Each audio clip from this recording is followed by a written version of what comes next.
Nah, ini yang ada di Zoom nih. Kalau yang di YouTube, ada yang bisa lihat di YouTube? Ada yang bisa dilihat di YouTube? Ya, YouTube. Get speaker. Banyak yang satu, Bro. Satu juga, Bro. Satu ya, satu juga ya. Oke. Ya, satu juga. Nah, tatanya Mbak Sherly. Berarti memang satu yang nggak boleh Mbak Sherly ya? Iya, saya nulisnya juga nomor 1, semoga betul. Tapi 2, 3, dan 4 boleh toh Mbak? Oke, iya. Ya kan? Iya. Jadi guru-guru, dosen-dosen harus pakai 2, 3, 4 itu. Yang nggak boleh kan cuma 1, betul ya? Betul. 2 boleh, 3 boleh, 4 boleh. Kenapa anak-anak banyak yang protes tugasnya kebanyakan? Kenapa? Karena semua guru ngasih yang nomor berapa? 2. Nomor 2 itu.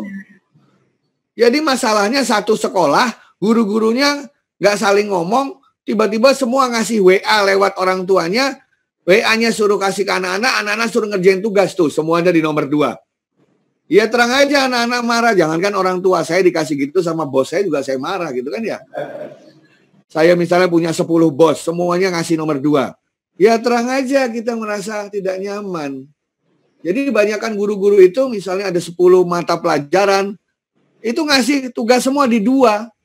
Anak-anak suruh melakukan offline dan asinkronus. Sangat tidak menarik. Dan bagi anak-anak itu menjadi beban. Akhirnya dia tidak suka belajar. Jadi mestinya ya guru-guru bersama kepala sekolah itu kompakan melakukan yang namanya orkestrasi. Karena sebagian 2, sebagian 3, sebagian 4. Tapi jangan salah Mbak Sherly. Nomor bisa Mbak Sherly. Cuman yang di depan bukan gurunya. Siapa Mbak Sherly? Saya boleh dekat dengan siapa kalau di rumah? Maaf, Prof. Kalau saya di rumah itu saya boleh dekat secara fisik dengan siapa? Keluarga. Iya, berarti nomor 1 tuh bisa. Cuman di depan tuh bukan guru, tapi orang tua. Bener nggak? Benar. Terus yang duduk di sebelah kiri kanannya bukan teman-temannya, tapi orang tua, saudara. Saudara, kakak, adiknya, siapapun yang ada di rumah itu bisa jadi. Jadi nomor 1 tuh bisa dijalanin Bapak Ibu. Cuman bukan guru yang di depan. Orang tua yang harus jadi guru. Kemudian yang duduk adalah saudara-saudara kandungnya saling mengajarkan. Nah, jadi kita punya pola pikir, harus berpikir bahwa di tahun ajaran baru, 4-4-nya ini akan jadi kombinasi. Di kiri atas yang akan banyak berperan adalah orang tua nomor 1. Kuadran 2 anak-anak belajar mandiri. Kuadran 3 itu gurunya bertemu dengan anak-anak melalui chatting, WA, teleconference, apapun namanya. Dan kuadran 4 anak-anak bertemu dengan siapa gurunya? Masyarakat. Karena nomor 4 tuh isinya internet, YouTube, ya rumah belajar. Jadi yang namanya guru itu adalah orang tua di nomor 1, guru di nomor 3, diri sendiri di nomor 2, dan masyarakat atau sumber belajar lain nomor 4. Ini pola pikir yang harus kita tanamkan. Bukan lagi di 1 dan 2. Nah, zaman dulu kan 1 dan 2 ya kan? 1 di sekolah, 2 ngerjain PR. 1 di sekolah, 2 ngerjain PR. Mohon maaf, sekarang harus 1, 2, 3, dan 4.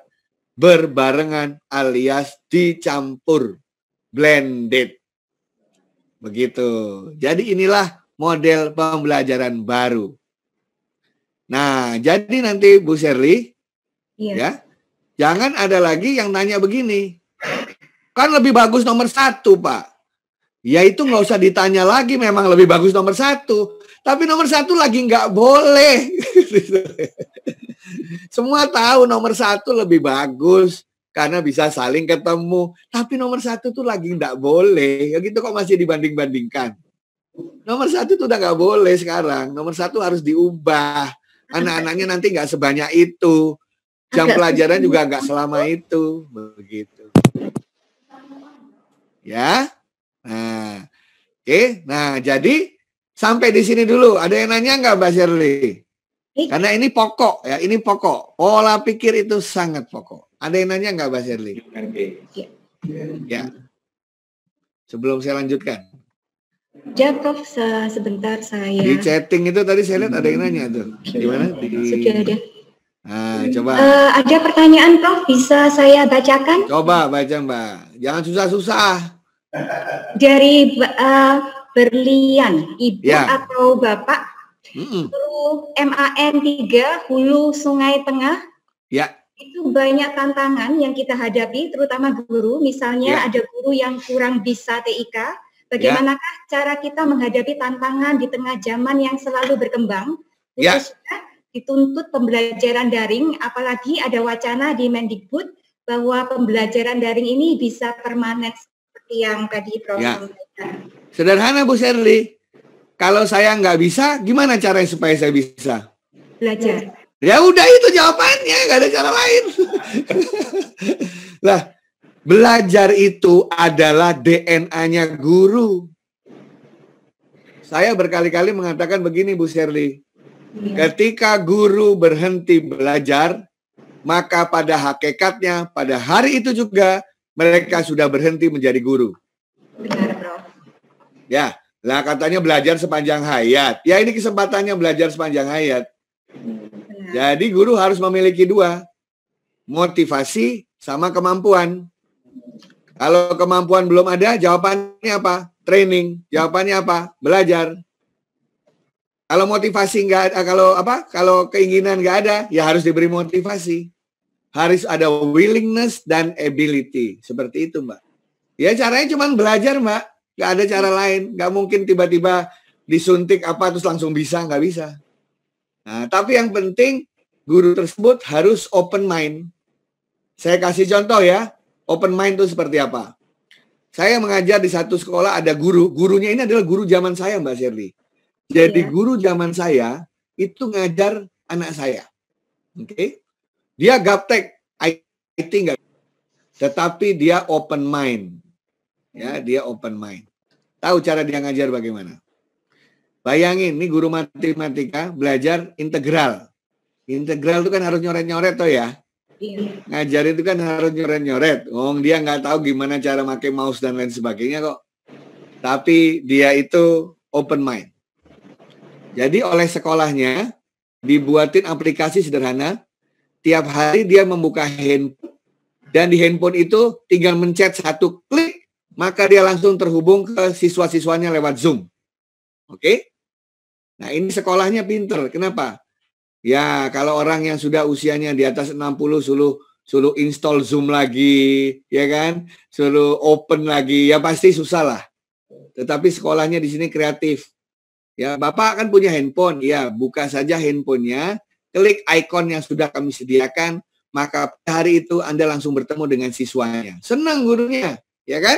Karena tinggal klik kan pakai handphone biasa, betul ya? Begitu ketemu sama siswanya, dia bilang apa tuh? Oke, saya minta Teddy mana Teddy? Saya Pak. Oke Teddy, apa yang Bapak ngomong tolong ditulis ya. Gitu dia bilang. Ayo Teddy buka PowerPoint, tolong PowerPoint-nya di-sharing. Begitu dia, bukan gurunya yang sharing loh. Dia tahu siswanya lebih pandai pakai IT. Ayo Teddy sharing layarnya. Wah Teddy sharing layarnya. Terus gurunya bilang gini, tolong ya Teddy yang saya tulis kamu tulis ya. Iya Pak. Integral 5x dx. Teddy-nya yang nulis integral 5x dx itu. Gurunya ngomong aja begitu, tapi Teddy-nya yang nulis gitu istilahnya. Ya kan? Saya nggak pakai IT loh, tapi saya tahu IT bisa apa. Jadi Bapak Ibu, kita tidak perlu jago IT. Yang penting kita tahu IT itu bisa apa. Dari situ kita sebagai fasilitator, ya sebagai coach, melakukan apa? Mengorkestrasi kelas kita. Gitu. Jadi gampangnya aja, yang penting seperti itu. Ya, jadi banyak cara yang guru bisa pakai kalau dia sambil belajar, sambil mengajarkan putra-putrinya. Begitu Mbak. Jadi saya membuat anak-anak didik saya yang pintar IT jadi asisten saya Mbak Sherly.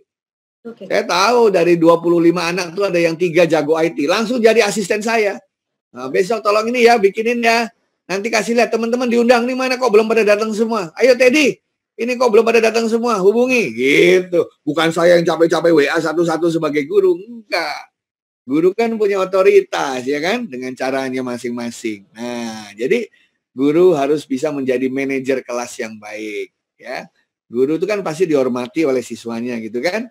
Iya benar. Terus kalau bapaknya kan suka dibully kan, lah bapak nggak bisa pakai, bilang aja memang nggak bisa pakai, makanya saya minta bantuan kamu gitu. Jadi teman kita, jadi teman, karena sekali lagi paradigma, bukan lagi guru yang mengatur semuanya anak-anak, kita sama-sama berinteraksi. Ya. Saya selalu punya pendapat begini Bu Sherly, anak-anak itu lebih pintar dari kita sebagai guru. Kenapa? Karena mereka sudah bisa internet kapan saja sebelum kita ajarkan. Tetapi kita lebih bijaksana mereka. Tahu Mbak Sherly kenapa guru lebih bijaksana dari siswanya? Lebih tua. Karena guru pernah muda, anak-anak belum pernah tua, kan cuman itu ya. Nah, sederhana aja. Ya. Itu Mbak Sherly.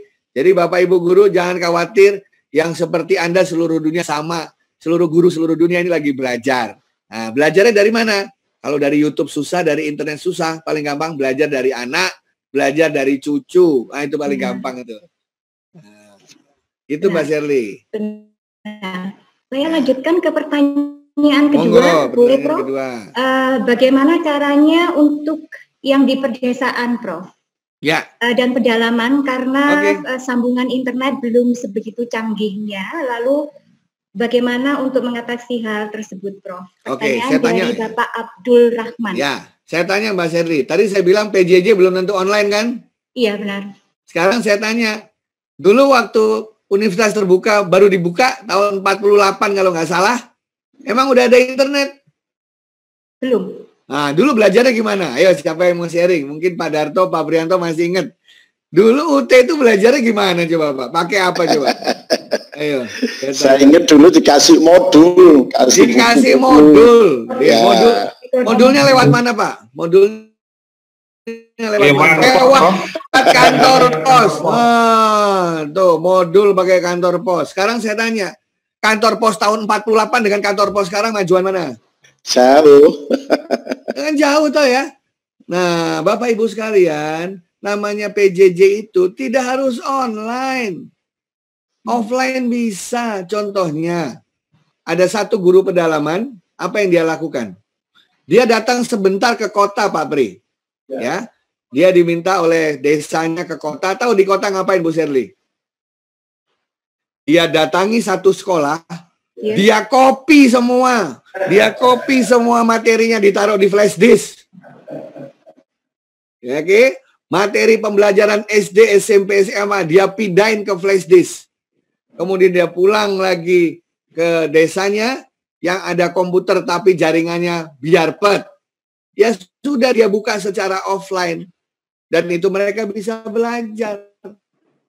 Nah, jadi kita butuh kreativitas Bapak Ibu sekalian. Bahkan saya kemarin sama Om J itu suruh ngajar guru-guru menulis, Bu Sherly. Tapi guru-guru itu cuma bisa pakai WA. Mati nggak saya?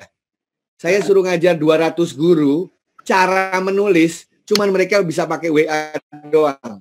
Karena guru-gurunya kebanyakan di daerah pedalaman. WA masuk, tapi nggak bisa masuk gambar. Jadi saya ngajarin nulis itu pakai WA, per kalimat saya WA satu-satu. Kalimat pertama, selamat siang Bapak Ibu Guru seluruh Indonesia. Kalimat kedua, hari ini saya akan ngajarin caranya nulis. Kalimat 3, jadi udah kayak ayat-ayat kitab suci ya itu. Gitu, 1, 2, 3. Terus nanti guru-guru kalau mau nanya, WA juga. Prof Eko, saya mau nanya mengenai baris 17 sampai 19. Terus saya scroll up 17 sampai 19 gitu ya. Nah, tetapi intinya adalah kalau kita semangat belajar gitu ya, tidak ada yang bisa mengalahkan kita. Dulu saya punya guru bilang begini, teknologi apa yang paling cocok untuk sebuah sekolah? Tahu dia bilang apa, Bu Sherly? Teknologi yang paling cocok untuk sebuah sekolah adalah teknologi yang ada. Yang ada.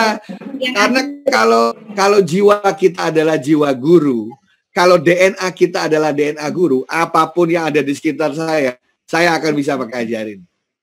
Ya, saya misalnya misalnya ada di Empang, tiba-tiba anak saya pengen ajarin matematika don Pak, saya nggak bawa pensil, nggak bawa kertas, tapi kalau saya guru tuh, saya punya aja cara ngajarin anak itu. Nah, jadi pakailah teknologi yang ada. Jadi kalau dibilang yang bagus apa? Yang bagus kalau kita punya infokus internet cepat, punya nggak? Nggak punya, berarti jelek gitu aja. Pokoknya apa yang ada pakai. Ya, dengan segala keterbatasan pakai, karena itulah intinya pendidikan. Masih ingat kan zaman dulu ada guru yang keluar masuk hutan, ya kan? Ada yang keluar masuk kota. Kemarin itu sampai ada guru yang untuk mendapatkan sinyal yang stabil di pedalaman itu, dia naik ke genteng selama 4 jam atau naik ke pohon kelapa selama 4 jam supaya sinyalnya itu. Jadi bagi saya Bu Shirley, ya, pakai apa yang ada. Ya, pokoknya anak-anak tidak boleh berhenti belajar. Apalagi sekarang udah nggak ada UN, udah nggak ada lagi tujuan pembelajaran yang sama. Silakan masing-masing bikin sendiri, benar kan? Katanya merdeka belajar, ya sudah. Dulu terlalu banyak administrasi, marah. Sekarang dimerdekakan bingung. Nah, susah terus semuanya gimana gitu istilahnya. Jadi Mas Menteri memberikan kebebasan bagi kita untuk menentukan tujuan pembelajarannya sendiri berdasarkan karakteristik dari satuan pendidik yang masing-masing. Jadi silakan Anda buat seperti itu. Tapi jangan hanya karena listrik yang mati hidup, jangan karena internetnya tidak lancar, maka kita berhenti untuk belajar. Itu intinya Mbak Shirley. Udah jelas tahun ini jauh lebih bagus dari tahun 45 dulu kan? Kita lihat tahun 45 dulu, kakek saya anaknya 9 dikejar-kejar Belanda. Anak-anaknya jadi semua tuh, gitu. Masa kita yang sudah merdeka sekarang, semua sudah enak, nggak ada yang ngejar-ngejar, anak cuma 2 atau 3 nggak bisa membuat sukses semua, gitu kan ya. Nah, jadi Mbak Shirley, kalau lagi ngantri di loket itu, jangan lihat ke depan Mbak Shirley. Waduh, loketnya masih jauh, gitu tuh ya. Yeah. Tapi mari kita lihat ke belakang. Oh, tadi saya 3 jam yang lalu di ujung sana. Nah, kita akan bersyukur kita udah di titik ini gitu. Itu Mbak Shirley. Yeah. Aku kok jadi kayak Mario Teguh ya pikir-pikir ya.